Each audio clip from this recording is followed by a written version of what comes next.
Bismillahirrahmanirrahim. Assalamualaikum warahmatullahi wabarakatuh. Waalaikumsalam. Alhamdulillah. Alhamdulillah wassalatu wassalamu ala Rasulillah Sayyidina Muhammad ibnu Abdillah la haula wa la quwwata illa billah. Rabbana iftah bainana wa baina qaumina bil haqqi wa anta khairul fatihin. Subhanaka la ilma lana illa ma 'allamtana innaka antal alimul hakim wa ba'd.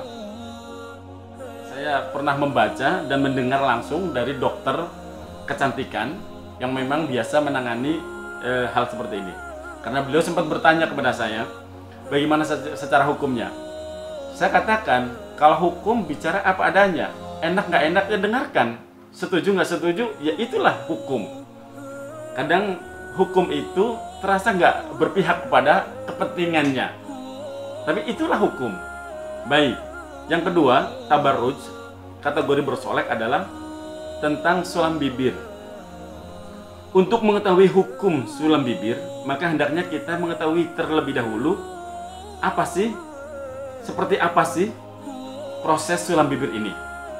Nah, zamannya dimuliakan Allah Subhanahu wa taala, saya juga membaca dan mendengar ternyata proses sulam bibir itu pertama kali akan bibirnya dibersihkan dulu dan dibentuk. Biasanya akan ditanam benang-benang yang permanen untuk memberi warna merah dan ditambahkan pada bibir. Otomatis cara ini pasti akan mengubah bibir kita dan memasukkan benang atau tambahan zat pada bibir dengan permanen. Hal ini sama seperti sulam pada alis.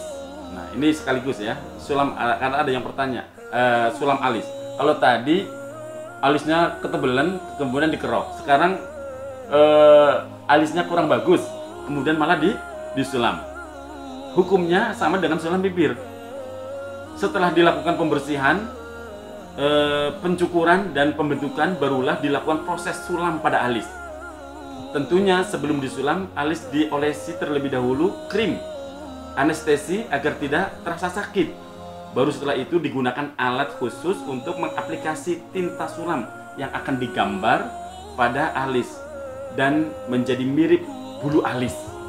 Nah, tentu jika proses sulam alis tidak jauh beda dengan sulam bibir, maka hukumnya mensulam alis atau mensulam bibir sama. Dalam banyak pendapat, jumhur ulama mengatakan tidak boleh. Berat Bu ya? Banyak ulama mengatakan tidak boleh. Nah, terus sekarang bagaimana? Kalau mau tampil cantik, boleh nggak ya tanam benang? Ini yang ketiga, tanam benang.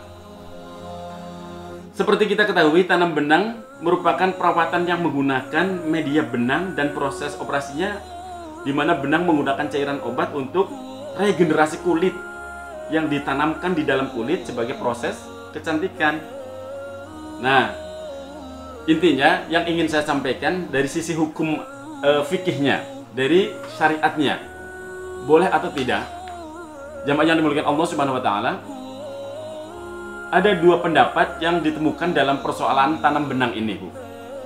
Dan tindakan operasi lainnya seperti tadi sulam alis, sulam bibir dan sejenisnya. Ada dua pendapat, sekali lagi ada dua pendapat. Tadi pendapat pertama adalah yang mengatakan tidak boleh, termasuk dosa besar. Ada yang mengharamkan dan ada yang membolehkan, tapi dengan syarat izin khusus bagi yang sudah bersuami. Harus ada izin suami terlebih dahulu. Karena hal tersebut berarti kita menghargai suami. Tanpa izin suami tidak ada kebolehan. Dan bagi yang belum bersuami, maaf, saya belum menemukan pendapat yang membolehkan. Semuanya kompak para ulama, semuanya sama pendapatnya bahwa tanpa izin suami atau orang yang atau tidak punya suami, kok tanam benang, kok sulam alis, kok sulam bibir, itu hukumnya haram. Karena sama saja menampilkan kecantikan dan keanggunan tubuhnya dan wajahnya untuk bukan kepada orang yang berhak menikmatinya. Nah, selain itu, pikirkan aspek maslahat, Bu, dan madharatnya, aspek tujuan yang ada dan aspek bahayanya.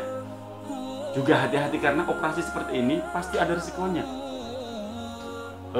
Iya, masih muda. Iya, masih banyak duit untuk maintenance-nya. Karena saya pernah beberapa kali bertanya memang kepada ahlinya, kepada dokter yang sering menangani sulam seperti ini. Ternyata memang harus, walaupun bilangnya permanen, tidak permanen seumur hidup. Ada maintenance-nya. Ada yang usianya 3 bulan, ada yang usianya 1 tahun, bahkan ada yang pokoknya tidak selamanya. Artinya,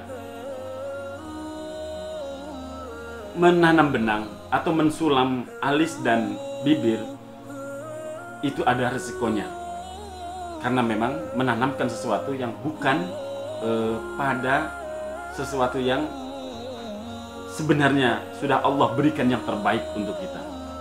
Nah, ini yang harus kita pahami, ibu-ibu yang rahmat Allah Subhanahu wa taala. Innama la'ana Rasulullah al-mar'ata asy-syabbah tabghi fi saybatiha hatta idza hiya asannat wa salatha bil qiladah. Kemudian Siti Aisyah menjelaskan, yang dilaknat oleh Rasulullah itu hanyalah seorang perempuan yang rambutnya sudah dipenuhi uban dan usianya juga sudah lanjut. Dia sambung rambutnya dengan lilitan untuk menutupi ubannya biar kelihatan tetap muda gitu kan. Itu baru nggak boleh.